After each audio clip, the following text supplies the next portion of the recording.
Setiap manusia pasti memiliki karakteristik baik fisik maupun non-fisik yang membedakan antara satu individu dengan individu yang lainnya. Bahkan, seorang anak kembar identik sekalipun, secara kasat mata mereka tidak memiliki perbedaan antara yang satu dengan yang lainnya. Mereka memiliki perbedaan non-fisik, yaitu kemampuannya, kemudian kepribadiannya, dan lain-lain. Oleh karena itu teman-teman, pada video ini kami mahasiswa Fakultas Kesehatan Masyarakat akan membahas salah satu materi dari mata kuliah Psikologi Industri, yaitu tentang perbedaan individu. Nah teman-teman, seperti yang saya sampaikan sebelumnya bahwa setiap individu itu memiliki perbedaan dan salah satunya adalah kepribadian atau personality. Nah, jika diartikan secara bahasa, maka kepribadian ini berasal dari bahasa Inggris, yaitu personality. Nah, kata personality itu sendiri berasal dari bahasa Latin, yaitu persona, yang berarti topeng yang digunakan oleh para aktor dalam suatu permainan atau pertunjukan.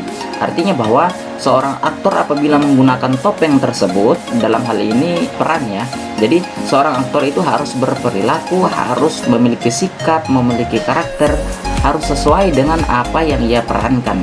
Oleh karena itu teman-teman, di sini dapat kita simpulkan bahwa kepribadian itu adalah suatu ciri dari individu yang dapat menggambarkan perilaku, pemikiran, dan emosinya, serta dapat diamati yang menjadi ciri seseorang dalam menjalankan kehidupan sehari-hari.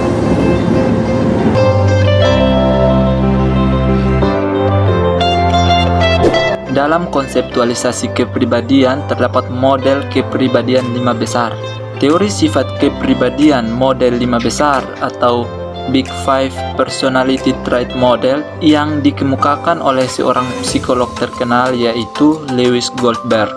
Teori sifat kepribadian model 5 besar terdiri dari 5 dimensi kunci, yaitu yang pertama, openness to experience atau terbuka terhadap hal-hal baru. Dimensi kepribadian openness to experience ini mengelompokkan individu berdasarkan ketertarikannya terhadap hal-hal baru dan keinginan untuk mengetahui serta mempelajari sesuatu yang baru.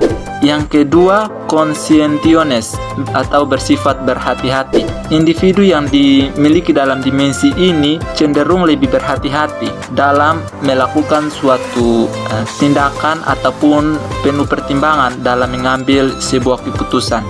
Dimensi yang ketiga yaitu extraversion atau ekstraversi. Dalam dimensi kepribadian ini berkaitan dengan tingkat kenyamanan seseorang dalam berinteraksi dengan orang lain. Karakteristik positif dari dimensi ini yaitu senang bergaul, mudah bersosialisasi, hidup berkelompok, dan juga tegas. Dimensi yang keempat yaitu agreeableness atau mudah akur atau mudah bersepakat.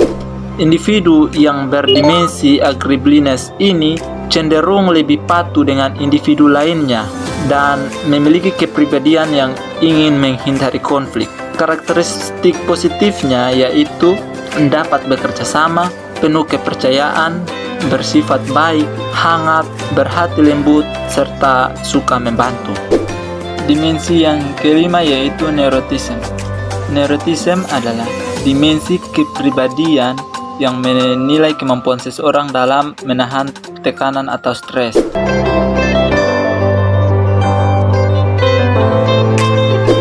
Selanjutnya, values atau nilai. Nilai adalah salah satu karakteristik individu yang paling stabil dan bertahan lama. Nilai juga disebut jenis kepercayaan yang terletak di pusat dalam sistem kepercayaan total seseorang tentang sebagaimana seseorang seharusnya atau tidak seharusnya berperilaku atau tentang keadaan akhir keberadaan. Yang berikut, nilai dan budaya. Nilai dapat dilihat sebagai terikat secara budaya. Ini menjadi jelas ketika seseorang melihatnya nilai dan sikap yang berbeda dari kelompok budaya yang berbeda. Nilai-nilai budaya dibedakan atas dua bidang utama, yaitu yang pertama kolektivisme, yang artinya pendirian moral, filsafat politik, ideologi, atau pandangan sosial yang menjunjung kelompoknya dan kepentingannya. Sedangkan yang kedua, individualisme. Individualisme adalah teori etika yang berasaskan sosial yang menganjurkan kemerdekaan, kebenaran, dan kebebasan. Yang berikut, model nilai. Model nilai dibedakan atas dua. Yang pertama, nilai terminal, yaitu nilai yang dianggap penting oleh seseorang untuk menjalani hidup yang bermakna.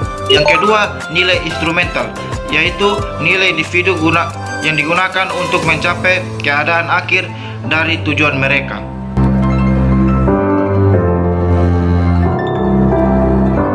Selanjutnya saya akan menjelaskan mengenai sikap dan kemampuan. Yang pertama adalah sikap. Sikap adalah suatu respon atau suatu pernyataan evaluatif yang mencerminkan perasaan seseorang terhadap suatu objek, terhadap orang tertentu, atau pada peristiwa tertentu. 3 asumsi penting yang mendasari konsep sikap. Yang pertama, konstruksi hipotesis, di mana terkadang sikap yang diberikan atau sikap yang ditunjukkan tidak sesuai dengan perasaan yang sebenarnya. Yang kedua yaitu konstruksi suatu dimensi, di mana sikap tersebut dapat dinilai apakah bersifat positif atau negatif. Yang ketiga, sikap yang terjadi sekarang atau yang ditunjukkan sekarang bisa terjadi karena faktor perilaku yang ia terima sebelumnya. Yang berikutnya adalah sikap dan niat berperilaku. Ada orang yang berperilaku sesuai dengan apa yang ia yakini. Jika ia meyakini satu hal itu benar, maka ia akan melakukan hal tersebut. Tetapi jika tidak, maka ia akan melakukan hal sebaliknya. Sikap memiliki 3 komponen. Yang pertama, komponen afektif, di mana sikap dapat dinyatakan lewat perasaan yang timbul akibat pembahasan akan satu topik tertentu. Yang kedua adalah perilaku, di mana seseorang bisa bertindak atau merespon akan suatu topik tertentu. Dan yang ketiga adalah kognitif, di mana perasaan yang ia rasakan dapat ia ungkapkan dengan kata-kata. Yang berikutnya adalah perubahan sikap. Perubahan sikap seseorang dapat terjadi jika ia menerima suatu sikap dari orang lain atau dari sekelompok orang lain kepada dirinya. Contohnya seperti seorang karyawan yang sudah bekerja dengan baik, tetapi ia tidak menerima peringkat dengan baik. Maka ada 2 pilihan yang bisa ia pilih. Yang pertama, ia meninggalkan pekerjaan tersebut dan mencari pekerjaan lain yang lebih menerima setiap kinerjanya dengan baik. Lalu yang kedua, dia tetap ada dalam perusahaan tersebut, tetapi ia memilih untuk meningkatkan kinerjanya lebih lagi. Menilai dan mengelola sikap. Pada suatu organisasi tersebut harus memiliki pengetahuan akan psikologis dari setiap pekerjanya, agar dalam organisasi tersebut mereka dapat mendorong karyawannya untuk bersikap lebih produktif lagi. Cara-caranya, yang pertama adalah survei sikap. Survei sikap di sini dapat dilihat melalui wawancara pekerja dan juga melalui kuesioner yang mereka isi. Kuesioner ini bersifat 3. Yang pertama adalah bersifat objektif, yang kedua bersifat subjektif, dan yang ketiga bersifat proyektif. Kedua adalah desain pekerjaan, di mana dalam desain pekerjaan ini adanya proses penentuan tugas yang akan dikerjakan dan juga metode-metode yang akan dipakai untuk menyelesaikan tugas tersebut.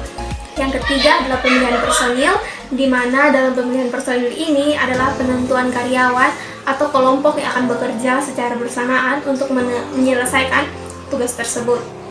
Yang keempat adalah ubah manajemen. Ubah manajemen di sini diperlukan agar karyawan dapat melihat bagaimana respon organisasi terhadap kinerja mereka. Pembahasan selanjutnya yakni kemampuan.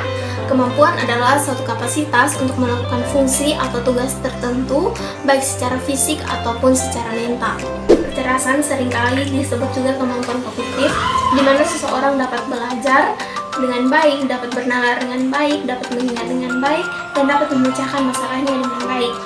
Kemampuan kognitif juga ditandai dengan yang pertama, kemampuan untuk menganalisis suatu masalah dan memecahkannya. Yang kedua, kemampuan kreatif, di mana ia dapat menciptakan suatu metode atau suatu jalan keluar untuk memecahkan suatu masalah. Yang ketiga adalah kemampuan praktis, di mana ia dapat memecahkan suatu masalah dengan cara-cara yang sederhana dan mudah dipahami oleh orang-orang di sekitarnya. Selanjutnya adalah kemampuan dan kinerja dari karyawan. Karyawan yang memiliki kemampuan yang baik dapat menentukan kinerjanya juga. Begitupun sebaliknya, karyawan yang memiliki kemampuan yang kurang dapat menentukan kinerjanya dalam tugas dan dalam menjalankan tugas dan fungsinya sebagai karyawan dalam organisasi atau perusahaan tersebut. Baik, selanjutnya saya Maria Sahra Keron akan menjelaskan tentang diversity atau keanekaragaman. Jadi keanekaragaman adalah perbedaan yang terdapat di antara individu-individu, di mana keanekaragaman ini merupakan berbagai campuran dimensi yang membuat orang itu unik dan berbeda. Nah, ada dua dimensi keanekaragaman. Yang pertama adalah dimensi utama dan yang kedua adalah dimensi sekunder. Jadi dimensi utama ini adalah keanekaragaman yang terjadi sejak awal mula kehidupan manusia. Yang termasuk dalam dimensi utama adalah yang pertama jenis kelamin, yang kedua ras, yang ketiga etnis, keempat kemampuan mental, berikutnya adalah fisik, dan yang terakhir adalah orientasi seksual. Kemudian, apa itu dimensi sekunder? Jadi dimensi sekunder ini lebih merujuk pada karakteristik masing-masing individu yang termasuk dalam dimensi sekunder, yaitu yang pertama pendidikan, yang kedua bahasa, berikutnya adalah agama, pengalaman, dan juga organisasi. Selanjutnya saya akan membahas tentang model kemampuan berpikir kognitif. Padahal kemampuan kognitif atau berpikir seseorang ada variasi yang berbeda di antara orang-orang. Psikolog telah menghabiskan banyak waktu dan tenaga untuk merubah dan mengukur perbedaan kognitif atau berpikir. Dalam beberapa hal, tentu saja pandangan tentang kecerdasan ini sangat jauh dari pemikiran kita sehari-hari. Oleh karena itu, model kemampuan tradisional kognitif dibagi menjadi 3 subbagian. Yang pertama itu ada metode kecerdasan struktural, yang kedua sebuah hierarki kemampuan, yang ketiga pengujian kecerdasan menggunakan metode tradisional. Yang pertama, metode kecerdasan struktural. Manusia dapat menunjukkan kemampuan yang cukup besar dalam pencarian. Ada penengan yang mengatakan bahwa kecerdasan itu merupakan komponen utama yang saling berkaitan sehingga kinerja manusia itu saling bekerja secara efektif. Yang kedua, hierarki kemampuan. Definisi kecerdasan masih menimbulkan banyak masalah bagi para psikolog. Sampai saat ini, definisi kecerdasan belum diterima secara universal. Tes kecerdasan umumnya dirancang untuk menguji kemampuan orang untuk melakukan tuntutan secara mental. Yang ketiga, pengujian kecerdasan menggunakan model tradisional. Ada berbagai macam tes yang digunakan untuk mengukur kecerdasan kita sesuai dengan kemampuan kita atau keterampilan kita. Namun, latar belakang budaya menerapkan pada pengukuran kecerdasan tersebut. Akan tetapi sebenarnya masalah yang terjadi itu adalah di mana para psikolog mendefinisikan kecerdasan itu.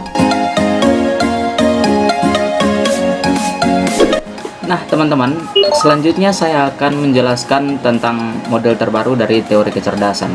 Nah, ada 2 teori yang ingin saya jelaskan, yaitu yang pertama adalah teori kecerdasan majemuk atau multiple intelligences.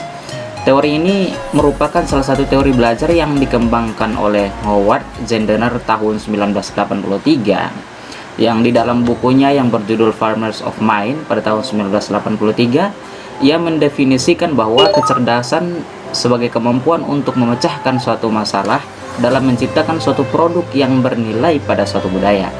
Nah, dalam teorinya ini ia menjelaskan bahwa terdapat 7 kecerdasan yang dimiliki oleh setiap anak. Yang pertama adalah kecerdasan linguistik atau kecerdasan bahasa. Nah, kecerdasan ini berkaitan dengan penguasaan bahasa atau kemampuan memanipulasi bahasa secara efektif untuk mengekspresikan diri. Kemudian kecerdasan yang kedua yaitu kecerdasan spasial. Nah, kecerdasan ini memiliki ketertarikan terhadap gambar. Nah, karakteristik kecerdasan ini adalah orang lebih mudah menghafal wajah daripada nama, kemudian menyampaikan ide atau gagasannya bisa berupa sketsa, dan memiliki kompetensi untuk kreatif dan imajinatif dalam segala hal. Yang ketiga adalah kecerdasan musikal. Nah, kecerdasan ini berkaitan dengan kemampuan untuk mengenali atau membuat musik, nada, ataupun ritme, atau hal-hal yang berkaitan dengan musik. Kemudian yang keempat adalah kecerdasan logika matematika.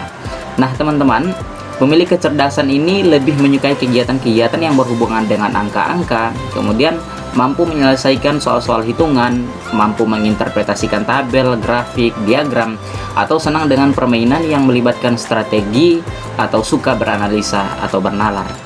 Yang kelima adalah kecerdasan kinestetik tubuh.